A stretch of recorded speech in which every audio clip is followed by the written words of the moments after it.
Hello there, Dan Miller, Historical Solutions LLC. You're on the 250 River with Dr. Dan. We are top fiving the top 5, 4, 3, 2, 1 items from 250 years ago this week, actually last week, which would be around, what would it be, March 20th, 1775. So thanks for coming out with us today. I'm at the Columbia Club in downtown Indianapolis for today's podcast, episode 20, I might remind you. Hard to believe it's 20, for at least it's hard for me to believe it's 20. Let's do our advertiser and thank Mr. William Munson of New Haven in the colony of Connecticut for being the sponsor of today's show. Mr. Munson, thank you very much. Mr. Munson is still offering for sale a handful of muskets out of his home. Some of those muskets have bayonets attached to the end. So if you're interested in getting that for your home, for your use, I suggest you get down to the New Haven in the colony of Connecticut and look up Mr. William Munson and see if he still has some of those for sale. Now, it's a sign of the times. I want to point out to you that Munson is saying that some of these have bayonets. You don't shoot rabbits with bayonets attached to the ends. Those are those blades that are fixed at the end of a musket barrel in order to stab and kill an opponent. You have a bayonet because you're expecting combat, you're expecting battle. It's a sign of the times. In late March of 1775, 250 years ago, thanks to Mr. William Munson, sponsor of today's episode number 20 on the 250 River with Dr. Dan. That's 99% fact, 1% fiction for our sponsor once again. So let's start out with the top 5 for today. This is number 5. And we'll move up from here.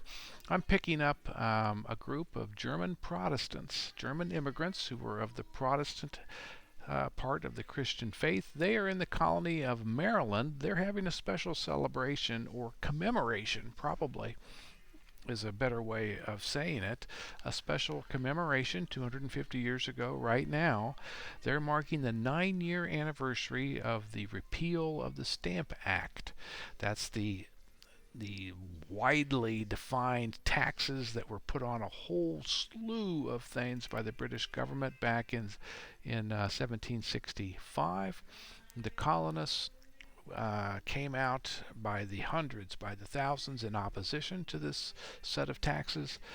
They organized a meeting of colonial representatives. 9 colonies got together.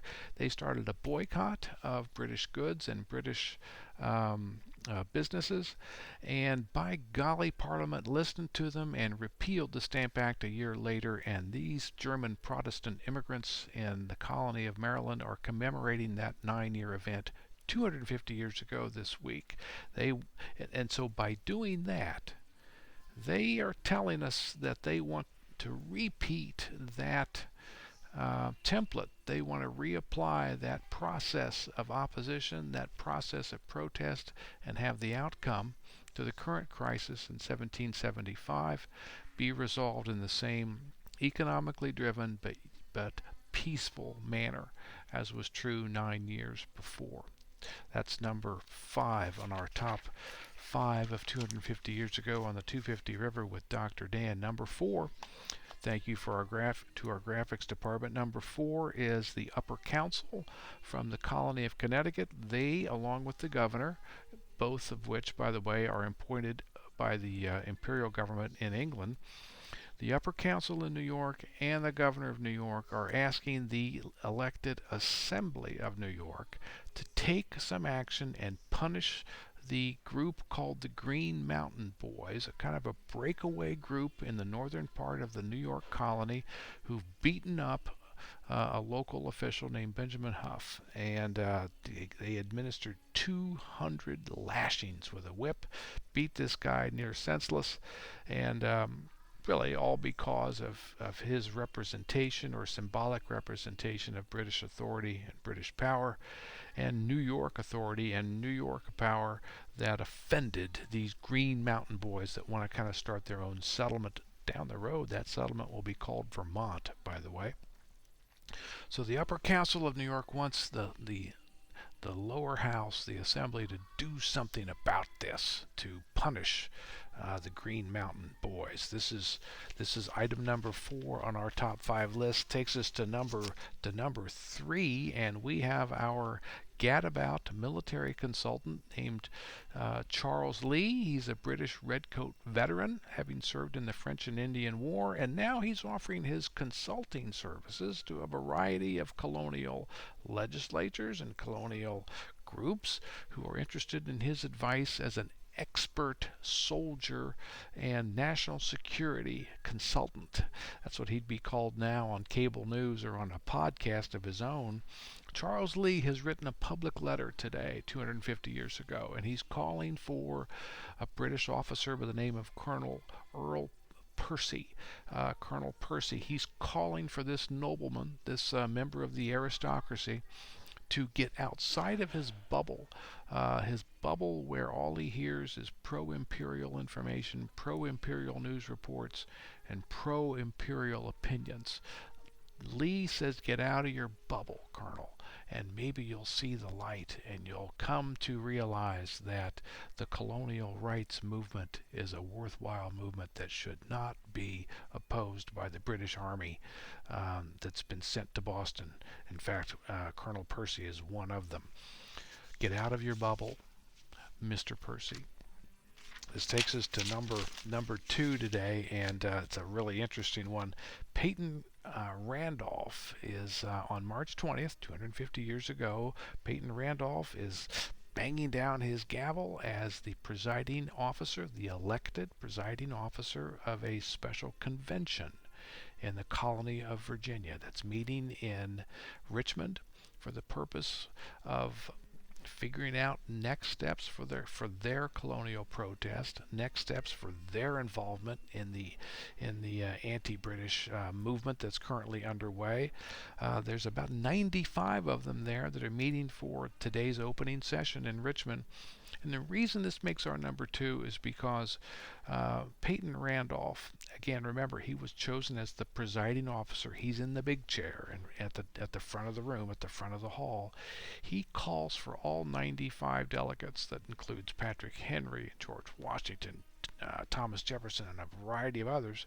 I want you to observe 3 things, Randolph says to everybody in the hall. I want you to observe prudence, I want you to observe decency, and I want you to observe order. Prudence, decency, and order should be our watchwords for everything that we do from this day forward in this convention. Prudence, decency, and order is the mantra that's offered by Peyton Randolph, which takes us to number 1. Number 1 today. 250 years ago, our top 5 on the 250 River with Dr. Dan. It's actually going to come out of Parliament, out of London, England, the British government. That's where we're pulling number 1. And the Parliament has passed the legislative bill that they're calling the New England Restraining Act. It's now going to go to the King for his approval or disapproval. I think everybody kind of knows it's going to be approval.